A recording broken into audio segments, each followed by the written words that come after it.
The St. Catherine police say a man who was killed on Brunswick Avenue in Spanish Town on Tuesday morning was in the process of committing predial larceny when he was shot by a licensed firearm holder. The deceased has been identified as 29-year-old Johnny Bailey, unemployed, of Tars Meadows, Spanish Town, St. Catherine. The police say the complainant was at home asleep when he was awoken by a continuous barking of dogs.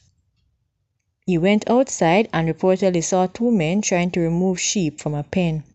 He called out to the men and one of them allegedly pointed a firearm at him. He reportedly took evasive action and fired 4 rounds from his licensed firearm. A motorcyclist died today in the Treadways area of Linstead, St. Catherine, following a collision between the bike he was driving and the motor car pictured below.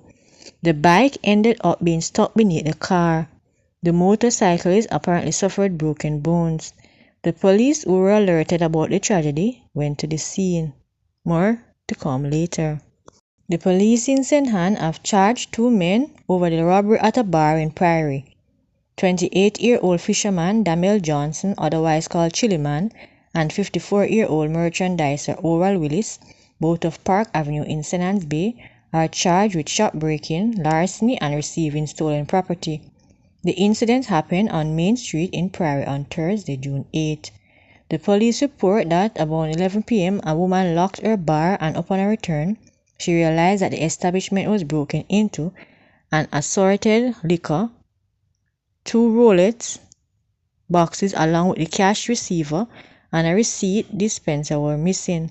The estimated value of the items stolen is $300,000.